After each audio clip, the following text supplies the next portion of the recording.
Assalamualaikum warahmatullahi wabarakatuh. Shalom, Om Swastiastu, Namo Buddhaya, salam kebajikan, salam sejahtera bagi kita semua.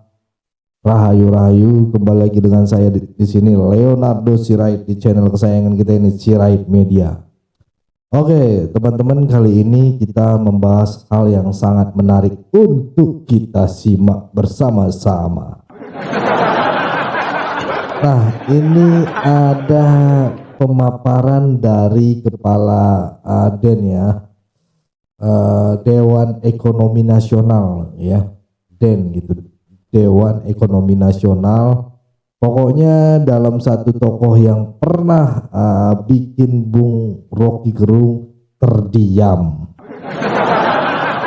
Siapa lagi gitu ya, kalau nggak beliau gitu ya. Kalau diskusi dengan beliau pasti Bung Gerung ini terdiam, bungkam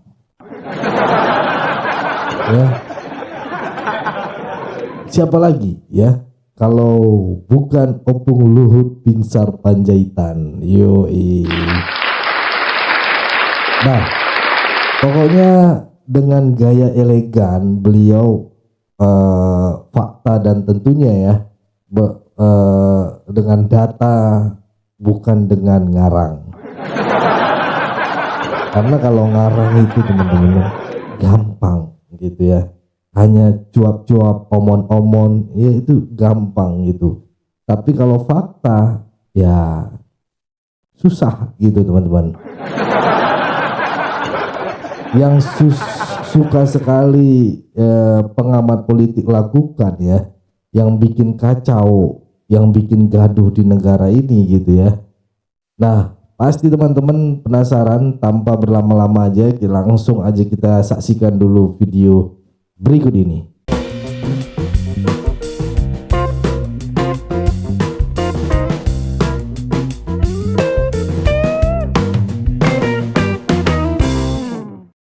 Bapak Presiden yang kami hormati,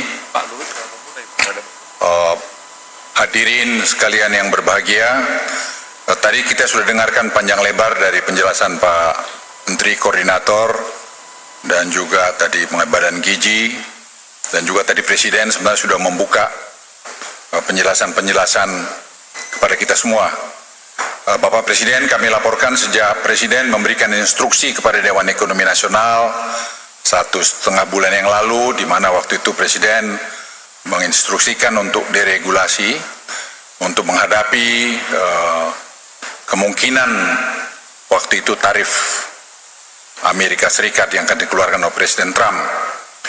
Dewan Ekonomi Nasional telah bekerja dan kita berkoordinasi dengan ketat dengan Menko Perekonomian dan juga dengan asosiasi-asosiasi seperti Apindo dan sepatu dan sebagainya, sehingga kita mengerti masalah yang terjadi di bawah dan apa yang harus kita lakukan. Nah, kami melihat potensi dampak reciprocal tarif Amerika Serikat ini dan telah melakukan simulasi, kami ulangi simulasi potensi dampak penerapan tarif reciprocal. Nah, ekonomi Indonesia ini akan mengalami tekanan karena dampak kontraksi tadi sudah dijelaskan juga oleh Menko, dan volume perdagangan dunia akibat reciprocal tarif dari Amerika dan retaliasi dari beberapa negara lain seperti Tiongkok dan Jepang, Uni Eropa.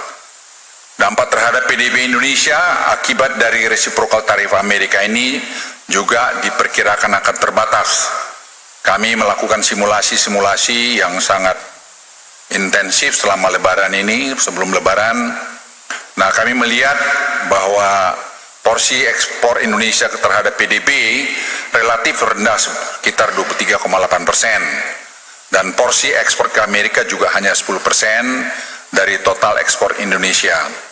Jadi dari rangkuman-rangkuman ini semua, Bapak Presiden, tadi sudah disampaikan juga oleh teman-teman sebelumnya, kita sebenarnya tidak perlu khawatir berlebihan, bahwa kita waspada.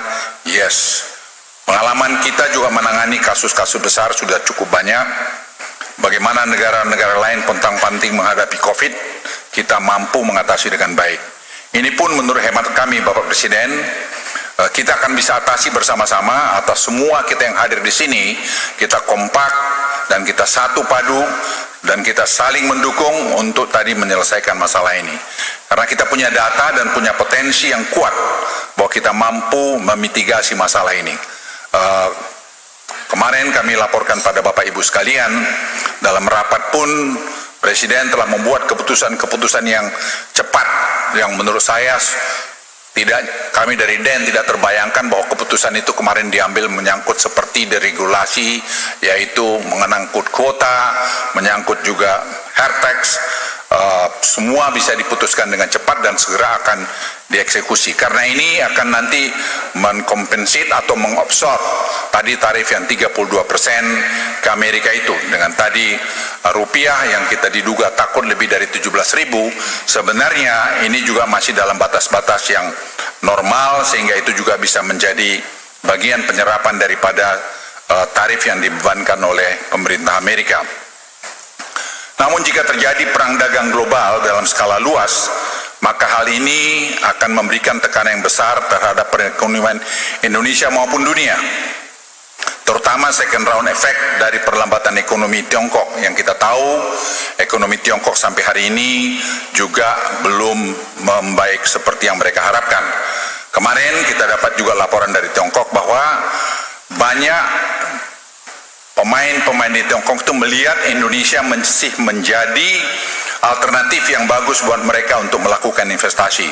Dan sebelum kita masuk ke dalam pembahasan ya teman-teman ya, Sirait Media lebih jauh ya, saya akan sounding kembali karena semakin hari semakin dekat ya teman-teman ya, perjalanan kami untuk ke rumah Pak Jokowi dan juga untuk ketemu teman-teman pecinta murni Pak Jokowi ya, YouTuber Pak Jokowi lah ibaratnya, yang tanpa dibayar, yang tanpa ditransfer gitu ya. Ya memang dengan hati nurani kami gitu kan untuk mendukung Pak Jokowi gitu. Selama ini kita menyuarakan karena banyak kebijakan-kebijakan beliau yang sangat luar biasa. Nah, akhirnya kami sepakat berkumpul gitu dari Sabang sampai Merauke ya, YouTuber Jokowi ini akan bertemu Pak Jokowi di Solo gitu ya. Kita akan berkumpul menjalin silaturahmi ya di sana, dan ini enggak gampang gitu ya, dan sangat membutuhkan juga dukungan teman-teman penonton Sirait Media khususnya ya. Kita kolekan lah gitu ya, dan pastinya butuh juga doa dari teman-teman yang menonton agar kegiatan ini bisa terlaksana ya, agar acara ini berjalan dengan baik dan bisa ketemu di Solo gitu ya. Nah, terima kasih buat teman-teman yang sudah berkontribusi untuk meringankan biaya perjalanan ini ya. Saya sangat mengapresiasi, saya sangat berterima kasih atas apa yang kalian sudah berikan gitu ya. Penonton setia Sirait Media ini luar biasa gitu ya. Saya yakin ya hatinya luar biasa, awesome gitu ya. Ya kan? Tapi buat teman-teman yang masih mau berkontribusi untuk lebih meringankan biaya kami ya, masih boleh, masih terbuka ya, masih ada pintu ya kan untuk support kami gitu ya, masih dibukakan gitu kan untuk misalnya itu anggarannya buat apa sih gitu ya, kita harus transparan.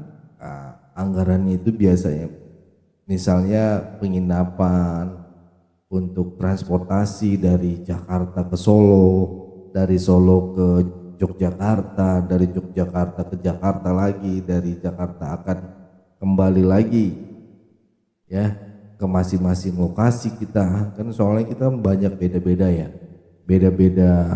Ini juga ada yang dari Malang, ada dari Banyuwangi, ada dari Medan, ada dari Tangerang, ada dari Riau ya gitu, Manado gitu ya. kita bersatu gitu ya untuk sepakat gitu bertemu gitu ya.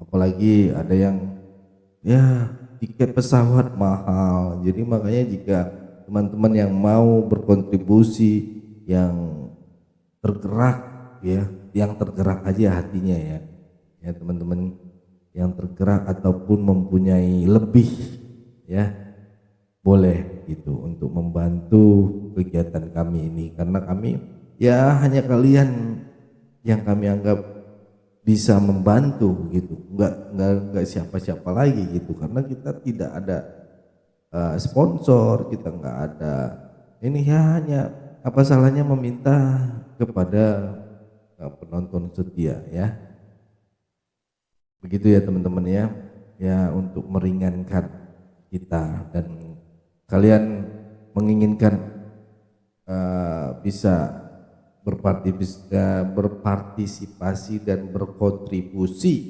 dalam perjalanan ini.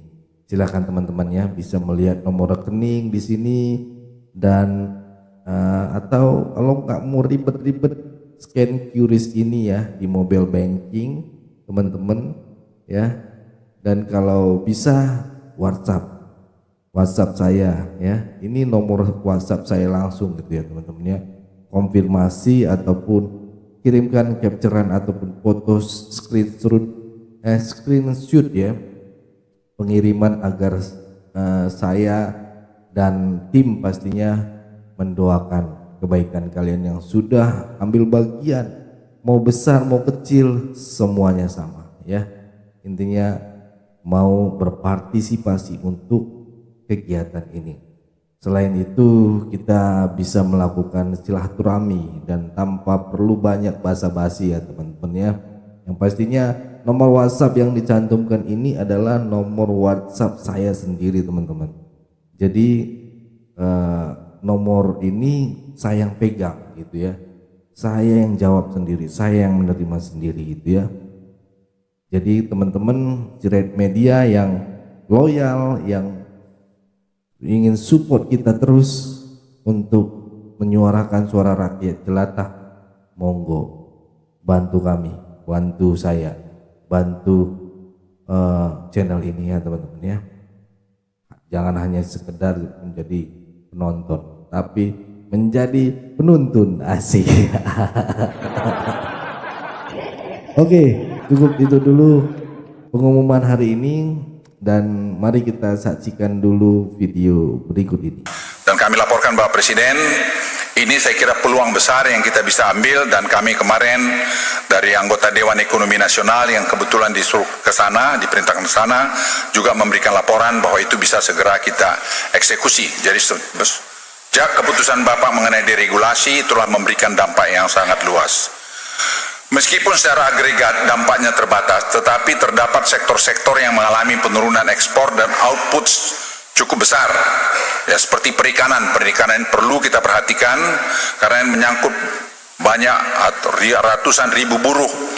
Pertanian lainnya seperti tekstil, produk makanan, elektronik, peralatan listrik, produk kayu, furniture, dan karet, dan juga produk plastik. Nah, kita tidak ingin melakukan retaliasi karena saya lihat gayanya, kami lihat Bapak Presiden, gaya daripada Presiden Trump, dia ingin bilateral, tidak mau melakukan, agak kurang berkenan untuk melakukan multilateral. Pembicaraan-pembicaraan resmi akan segera dilakukan oleh Menko Perekonomian, dan Presiden sudah merintahkan, tapi secara bersamaan juga Presiden sudah memberikan arahan pendekatan non formal pun, non resmi pun sudah berjalan, dan dengan Amerika, dengan Washington, dan saya kira ini akan punya dampak-dampak yang sangat baik kita lakukan secara bersamaan. Nah, sektor-sektor terdampak negatif ini perlu mendapat bantuan dari pemerintah, terutama di masa transisi. Tadi saya kira sudah dijelaskan oleh Menko Perekonomian, terutama karena signifikansinya padat karya. Namun ada juga hal-hal yang sudah kami juga mulai bicara, semikonduktor yang tadinya mau ke tetangga kita, mereka juga memilih untuk ke Indonesia. Jadi banyak sekali sebenarnya peluang-peluang yang kita bisa lakukan, tapi seperti yang dikatakan Presiden, kita semua harus mendukung, tidak memfabrikasi berita-berita yang belum tentu benar. Kita justru memfabrikasi berita-berita yang baik, yang positif mengenai negara kita. Karena kita sedang menghadapi situasi global. Ingat kembali bagaimana COVID dulu kita selesaikan karena kita semua kompak. Semua kompak dan semua mendengarkan arahan. Sekarang arahan Presiden sudah jelas. Saya berharap kita semua tidak ada yang ngarang-ngarang sana sini.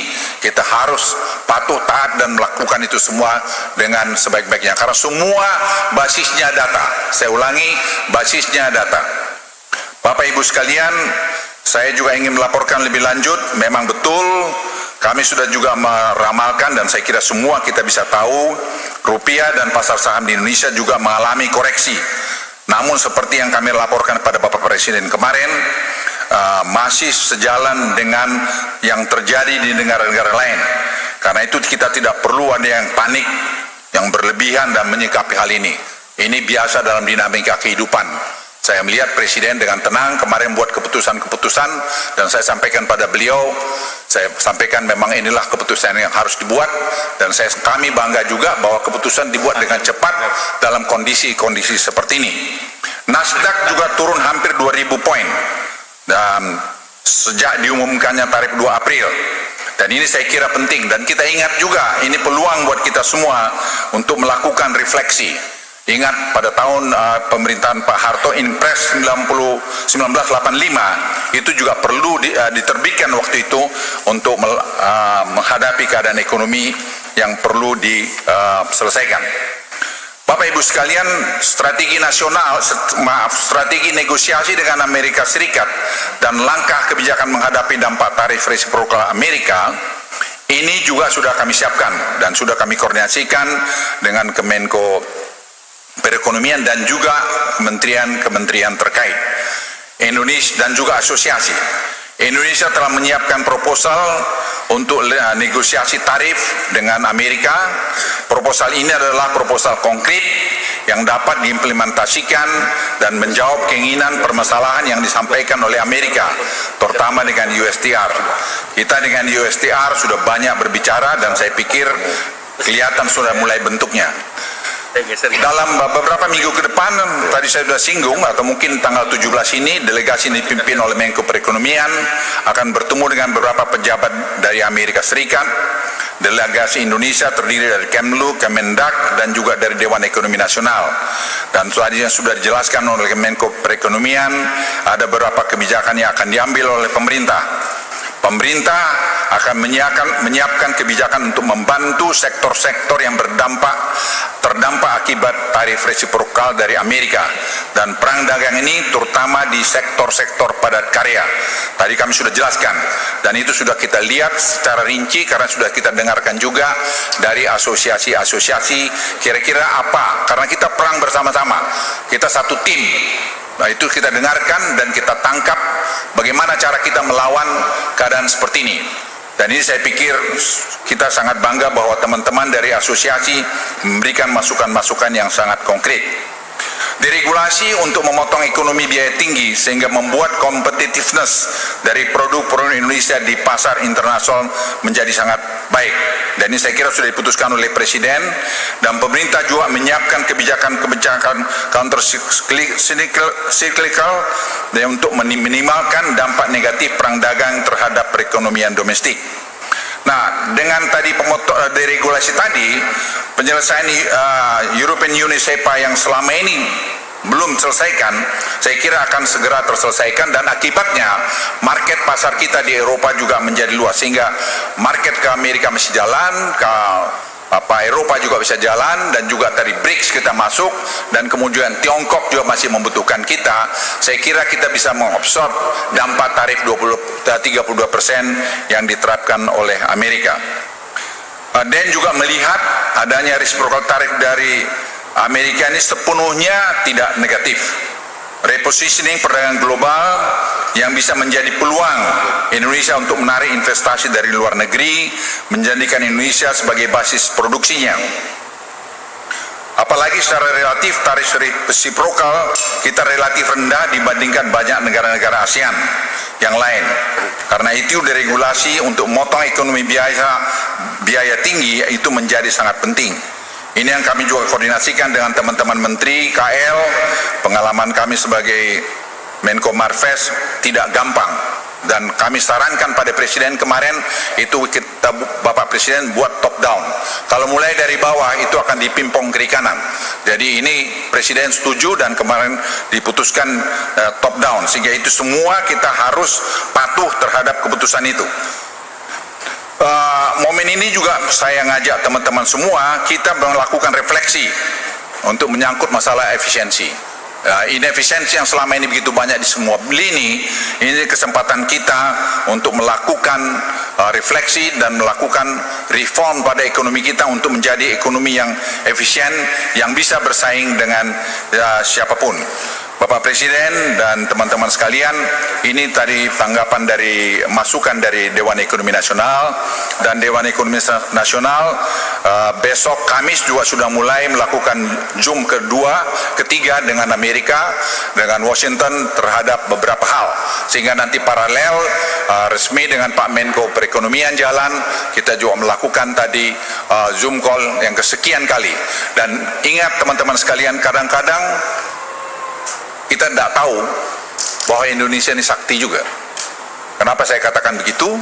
Karena tadi saya lapor Bapak Presiden, kita juga angkat isu-isu tertentu yang mereka ternyata merespons sangat positif.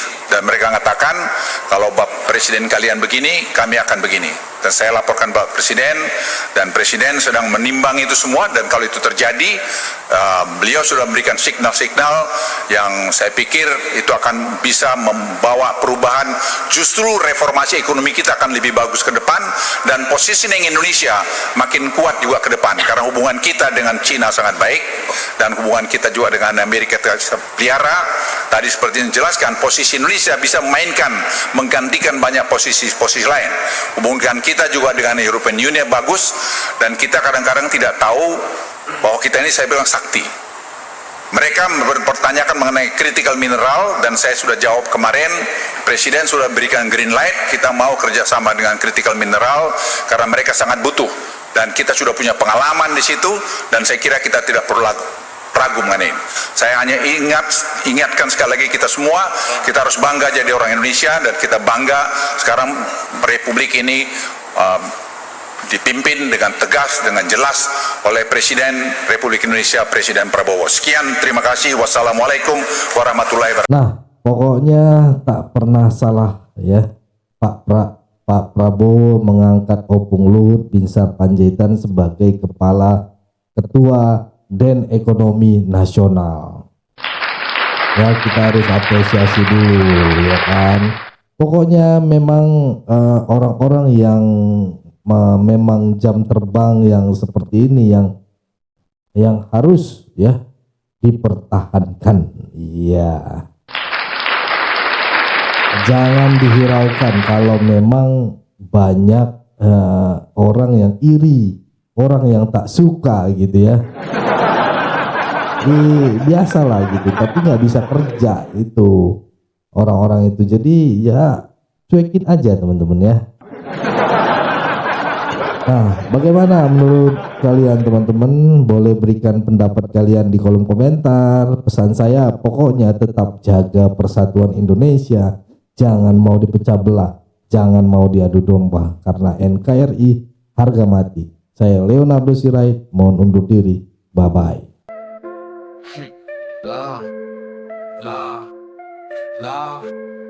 Yo, Jokowi lovers in the house, yo. Yo, selamat datang di pasukan Jokowi. Kita lawan hoax, jangan coba tipu kami. Banyak tuduhan, kami ini buzzer. Kami nggak minta beras, apalagi ditransfer.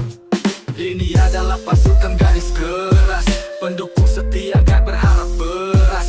Sempat kena tuduhan dapat transferan, disindir komika yang gak dapat jabatan.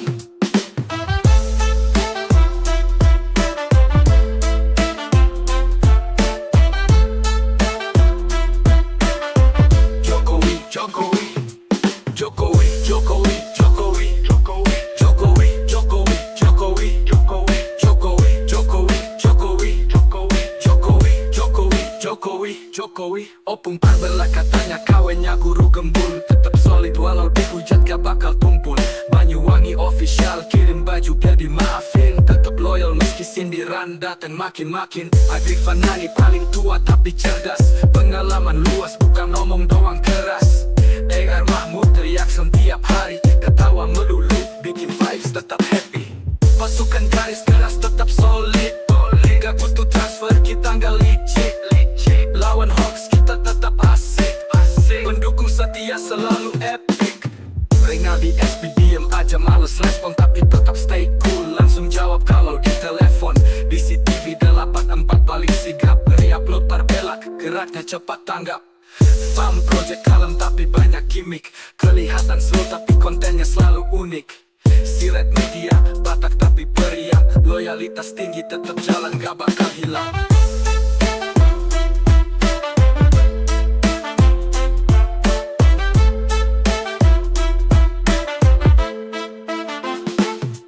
Vicky Himpong, musisi tampan dari Manado. Nada tinggi, skill tajam kayak pelatih Edo. Gak cari jabatan, gak butuh transferan. Tetap teguh dukung meski sering disinggung orang. Pasukan garis keras tetap solid. Gak butuh transfer kita gak licik. Lawan hoax kita tetap asik. Pendukung setia selalu epic. Terima kasih kepada semua pendukung kami. Hingga akhirnya bisa bertemu Pak Jokowi. Semoga Tuhan membalas kebaikan semuanya. Dimurahkan rezeki dan panjang usia.